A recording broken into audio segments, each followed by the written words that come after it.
শেষ চৈত্রের ঘ্রাণ লিখেছেন নূরজাহান আক্তার আলো। পর্ব ২। ড্রয়িং রুমে বসে মাচাতিদের দিকে বিরক্ত চোখে তাকিয়ে আছে শীতল। বিরক্তির ভারে চোখ মুখ কুঁচকে আছে তার। পায়ের পেশিতে কালচিটে পড়ে যাচ্ছে তাই অবস্থা। ব্যথায় পিঠ পা অবশ প্রায়। তার মধ্যে এতক্ষণ কান ধরে থেকে কেবলই ছাড়া পেয়েছে সে। ছাড়া পাওয়া মাত্রই সোফায় বসে পা ধরে কাঁদতে শুরু করেছে।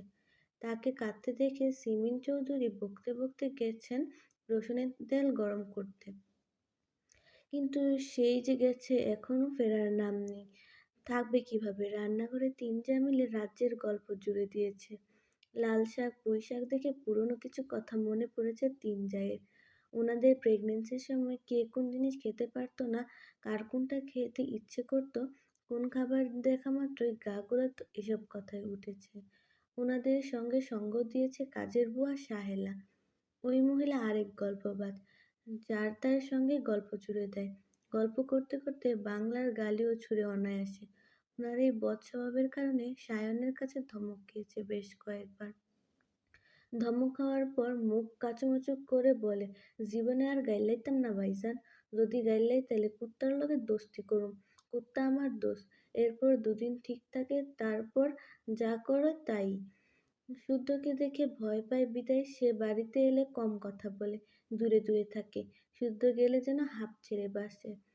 একবারে তো বড় মাকে বলেই ফেলেছিল, মা জননী আপনেরে ছোটো পুলায় এরম খসখসে মেজাজের কেন? এই পেটে থাকতে কি খুশকা পাতার রস খাইছিলেন? সেদিন তার কথা শুনে বড় মাও বিস্মিত নয়নে তাকিয়েছিলেন। আসলে কি জবাব দিবেন বুঝে উঠতে পারছিলেন না বেচারি। এদিকে রান্নাঘরে গল্প আরো জমে উঠেছে। অট্টহাসির শব্দ শোনা যাচ্ছে। শীতল ফুপাতে ফুপাতে ঘোরাতে ধীরে ধীরে সিঁড়ি বেয়ে নিজের রুমে গেল। বিছানায় শুয়ে বালিশের পেটে মুখ গুজে কাঁদতে লাগলো। সকাল সকাল মুড খারাপ করে দিয়েছে এই পাজি শুদ্ধ। সব জায়গায় শুদ্ধ পুরুষগিরি না করলে চলে না তার। ইস, চেলাকাঠ দিয়ে কত জোরে মারলো! এভাবে কেউ কাউকে মারে? পুলিশও চোরকে এভাবে পেটায় না বোধহয়। আর কেউ কিছু বললও না, বারণও করলো না, শুধু পানিশমেন্ট দেওয়া দেখলো। এইখানে প্রমাণ হয় বাড়ির কেউ ভালোবাসে না তাকে, কেউ না। যদি কেউ ভালোবাসে না, সেই মুহূর্তে মরে গেলেই ভালো হতো। তখন সবাই বুঝতো এত মার কাটার কি খুব দরকার ছিল। কি এমন মস্ত বড় পাপ করেছে? শুধু টিকটক করেছে। অসংখ্য মানুষ টিকটক করে, প্রেম করে। তারা কি মানুষ না? মুদ্রার কথা। প্রেম আর টিকটক এক জিনিস হলো নাকি? মোটেই না। শয়তান যখন নাড়ে মানুষ তখন প্রেম করে। প্রেম করতে ডগমগ করে উঠলে প্রেমের খাদে, সেই খাদে একা একাই হাবুডুবু খায়। তারপর যখন হুঁশ আসে তখন বুঝে প্রেম কি জিনিস। আর মনের খুশির জন্য টিকটক করে। নেচে গিয়ে বিনোদন দেয় নিজেকে এবং নিজের মর্জিকে। তাই তার ভাষ্যমতে প্রেমের জায়গায় প্রেম, টিকটকের জায়গায় টিকটক। মূলত একথা ভেবে প্রেম আর টিকটক করার সিদ্ধান্ত নিয়েছে, যাতে প্রেমে ছ্যাঁকা খাওয়ার মাত্র টিকটক করে মনের দুঃখ কমাতে পারে। তাছাড়া কষ্টের গানগুলো নাকি ছ্যাঁকা না খেলে ঠিকঠাক মতো অভিনয় করা যায় না, করলেও খামতি থেকে যায়। এই তো তাদের পাশের বাসার ডিভোর্সি মেয়ে রুনিয়া আপও টিকটক করে। তার লদলদে গতর দিয়ে ঝাঁকানাকা গানে কোমর দুলিয়ে দুলিয়ে নাচে। কখনো বা প্রাক্তন স্বামীর কথা ভেবে ভিডিও অন করে খুব কাঁদে। এত এত স্বামীকেও স্মরণ করা হয়, টিকটকও করা হয়। আবার তো তাদের ক্লাসের মেধাবী সুন্দরী মিলি টিকটক করে। পড়াশোনার পুরাই ডাব্বা। কলেজ ব্যাগে বই বাদে মেকআপ সামগ্রী নিয়ে ঘুরে। পথে ঘাটে সুযোগ পেলেই টিকটক করতে শুরু করে। এসব করে সমান তালে টাকা কামাচ্ছে। আইফোন কিনতে নাকি বিদেশ যাচ্ছে। যে দেশে আসা আইফোন প্রায় নকল হয়, তাই সরাসরি বিদেশে গিয়ে চোখে দেখে পরখ করে আইফোন কিনবে। কি সৌভাগ্য তার! নিজের টাকায় শখের জিনিস কেনার মতন সুখ পৃথিবীতে আছে নাকি? না, নেই তো। এই সুখ অনিন্দ্য, নিষ্কলঙ্ক। বাস্তব সত্য হলো টাকা থাকলে সবাই উড়ে উড়ে ভালোবাসতে আসে, আদর করে। কিছু হলে বলার আগে কিলবিল করে যত্ন করে আসে। আর যার টাকা নেই তার সম্মানের পরত একদম শূন্যের কোঠায়। গুরুতর কিছু হলেও গুরুত্ব মিলে না, যত্ন মিলে না। এই বাড়িতে জলজন্ত উদাহরণ হিসেবে তার কথাখানাই ধরা যাক। তার টাকা নেই, ছোটখাটো ইনকাম সোর্সও নেই। এই জন্য কেউ দেখতেও পারে না, ভালোবাসে না। মাসে মাসে মোটা টাকা কামানোর ঘাওড়া শুদ্ধ সবার চোখের মনে, কয়লার খনি। ওর সামান্য জ্বর এলেও সবাই তাকে আদরে আদরে গদো গদো করে মাথায় তুলে রাখে। অথচ তার বেলায় যেন লবডঙ্কা। অন্যকে কী বা বলবে? নিজের আপন মায়ের কোনো পাত্তা নেই, গুরুত্ব নেই। থাক, লাগবে না, কারো পাত্তা লাগবে না। পায়ের ব্যথায় মরে ভূত হয়ে এখানে এভাবেই পড়ে থাকুক, আর সবাই শুদ্ধ পুরুষকে নিয়ে ভালো থাকুক। এমন মনগড়া অভিযোগ করতে করতে শীতল এক পর্যায়ে ঘুমিয়ে গেল। তবে তার অজানাই রয়ে গেল, সে ঘুমানোর পর তার মা, বড় মা এসে পায়ের ব্যথা কমানো স্প্রে করেছে। ঠিকঠাক শুইয়ে গায়ে চাদর টেনে দিয়েছে।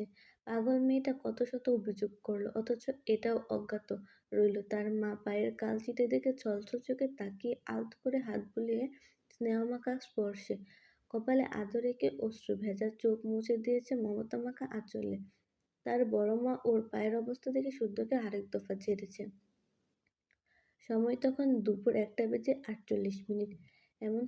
এমন সময় চৌধুরী নিবাসে কর্তারা বাসাতে থাকে না বললেই চলে। অফিস থেকে বাসায় ফিরে লাঞ্চ ছাড়া সম্ভব হয়ে ওঠে না। বাস্তবতা, ব্যস্ততা থাকে, কখনো মিটিং থাকে, হিসাব নিকাশের ব্যাপার থাকে। মুদ্রার কথা, সময়ের সঙ্গে পেরে ওঠা মুশকিল হয়ে দাঁড়ায়। কিন্তু সারাফাত ও সাফওয়ান চৌধুরীর ছোট ভাই শাহাদাত চৌধুরী ছুটিতে এলে 3 ভাই একসঙ্গে খেতে বসে। তখন যত ব্যস্ততা থাকুক, 3 বেলা একসঙ্গে এক টেবিলে খেতে ঠিকই সময় বের করে নেয়। তখন ভাইয়ের থেকে কাজকে গুরুত্ব মনে হয় না। কারণ শাহাদাত চৌধুরী বাড়ির বাইরে থাকেন। দিনের পর দিন, মাসের পর মাস একা একা খান।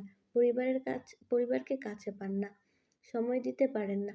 উনার নিশ্চয়ই পরিবারের সবার সঙ্গে সময় কাটাতে খুব ইচ্ছে করে। গল্পের পরশা খুলে খাওয়ার পর্ব সারতে ইচ্ছে করে।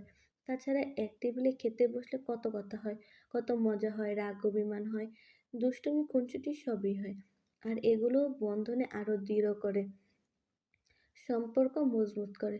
ছোট ভাইয়ের দিকটা মাথায় রেখে সারাফাত চৌধুরী আদেশ, যে কটা দিন উনি বাড়িতে থাকেন সবাই খাওয়ার সময় ঠিক সময়ে পৌঁছে যায়।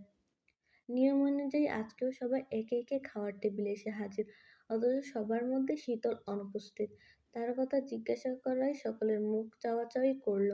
কেউ জানে না তার কথা। সকালের পর তাকে নিচে দেখা যায়নি, রুম থেকেও বের হয়নি, এমনকি সকালেও খায়নি। একথা শুনে সারাফাত চৌধুরী নিজেই গেলেন অভিমানী মেয়েটার রাগ ভাঙাতে। উনি না গেলে তাকে কেউ আনতে পারবে না, একথা কারো অজানা নয়। বাবাকে যেতে দেখে শুদ্ধ বিরক্ত হয়ে তাকালো। এত আহ্লাদে আরো ফাজিল হয়েছে সে। শাসনী একটা মেয়ে কিনা তাতে না খেয়ে কেঁদে কেটে ঢঙের পরশা খুলে বসেছে। বাবা গেলে এরপরও যদি না আসে তাহলে আরেক দফা মার হবে তার। সকালে চেলাকাট দিয়ে দিয়েছি, এবার হাতই যথেষ্ট। থাপ্পড়ে মারির দাঁত যদি না নড়িয়েছে তার নামও সোয়েব চৌধুরী শুদ্ধ নয়। এদিকে ক্ষুধার চোটে শীতল স্বাদের ঘুম ভেঙে গেছে অনেক আগে। কিন্তু মনের জেদ পুষে উঠছে না, খেতেও যাচ্ছে না।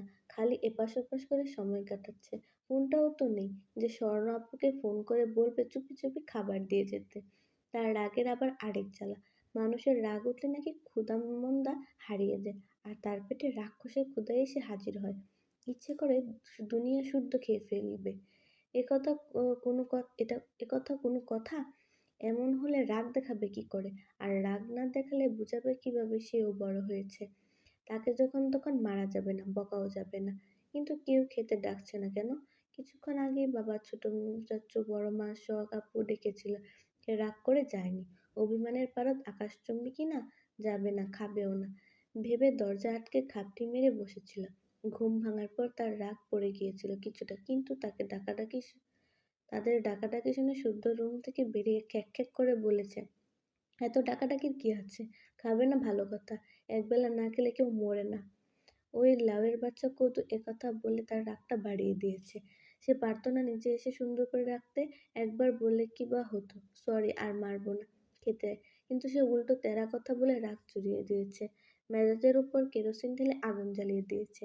তখন থেকে আর মেজাজও চাঙ্গে উঠে আছে। আপাতত বিশ্রী মেজাজ ঠান্ডা করতে শাওয়ার নিয়ে এলো সে। শুদ্ধকে বকা চলমান রেখে ভেজা চুল মুছতে মুছতে কে যেন নক করলো রুমের দরজায়। ঠ্যাক করে উত্তর দেওয়ার আগে ভেসে এলো বড় বাবার গলা, সে জলদি জলদি দরজা খুলে দেওয়ার মাত্রই সারাফত চৌধুরী স্নেহমাখা হাসি উপহার দিলেন। শীতল সব রাগ ভুলে গেল। অভিমানের পারদ গলে চুরচুর। এই মানুষটির প্রতি একটু বেশিই দুর্বল সে। ওনার কোনো কথা ফেলতে পারেন না। কারণ বাবাকে সে কতদিন কাছে পায়। পায় না বললেই চলে। যখন বাবাকে প্রয়োজন হয় এই মানুষটাই তাকে আগলে রাখে, ভরসা দেয়, সাহস যোগায়। এমনকি পৃথিবীতে আসার পরপর সে সবার প্রথমে কোলে চড়েছে এই মানুষটারই। ওর বাবা তখন কোনো একটা মিশনে গিয়েছিল। এমনিতেও সে জানে উনি সবার থেকে তাকে একটু বেশিই ভালোবাসেন। কারণ শীতল নাকি মায়ের পেট থেকে আধমরা হয়েছিল। অনেকদিন হসপিটালে থেকে সুস্থ হয়েছিল। দেখতে এত আদুরে হয়েছিল, খুব সহজে তার উপর সবার মায়া পড়ে গিয়েছিল। একটু বড় হয়ে বাবার আঙুলে না পেয়ে বড় বাবার আঙুলটাকে আঁকড়ে ধরেছিল সে। বাড়ির অন্য ছেলেমেয়েরা ওনার রাগী রাগী মুখ দেখে ভয় পেত। খুব একটা কাছে ঘেঁষত না। এখনো তাই। অথচ সবকিছুতে শীতলের উনাকেই চাই। এখনো তাই। রুমের দরজায় বড়বাবাকে দেখে কিছু বলতে হলো না। সে বিনা বাক্যে নিচে নেমে এলো। চেয়ার টেনে খেতে বসলো। আজ দুপুরে স্পেশাল টাইটেম আইটেম হবে এটা। সরষে ইলিশ। অন্যান্য পদও আছে। অ্যালার্জিজনিত সমস্যার কারণে শুদ্ধ ইলিশ খায় না।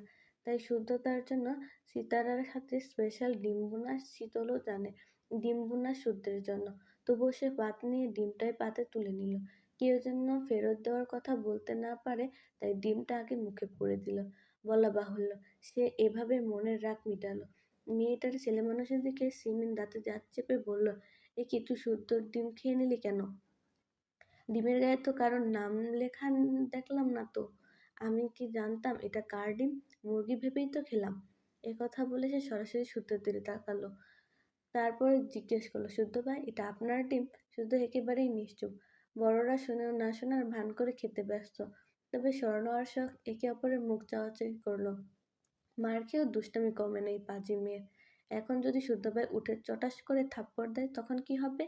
দুটো মার খেয়ে তো সকাল থেকে বিছানাগত হয়ে পড়েছিল। আরেক চোট খেলে দু চোখে সর্ষে ফুল দেখবে। তাছাড়া কেউ যদি বারবার যেচে নিজের পায়ে কুড়াল মারতে চায় তাহলে কি বা করার আছে? অথচ শীতলের কথা শুনে সারাফত চৌধুরী মুখ টিপে হাসলেন। তবে সেই হাসি ঠোঁটের কোণে অদৃশ্য হয়ে গেল। কথার বলে, হাতির গায়ে শক্তি বেশি হলেও পিঁপড়ার কম যায় না। সেও মরার আগ পর্যন্ত দাঁত বসিয়ে কামড়ে ধরে রাখে। বিপক্ষ দলকে বোঝায় হেরে যাওয়ার পাত্র সে নয়। সহজে হার মানে না, মানে ভীতুরা। শুধু নিজের মতন খেতে ব্যস্ত। অল্প অল্প ভাত মুখে দিয়ে সুন্দর করে খাচ্ছে সে। শীতলের কাণ্ড দেখেও নির্বাক। এমনকি তার কথার জবাব দেওয়ারও প্রয়োজন মনে করল না সে। কারণ পাগলারা তো কত কি বলে, সব কথা কি আর ধরতে আছে? বুদ্ধি থাকলে বলতো না নিশ্চয়।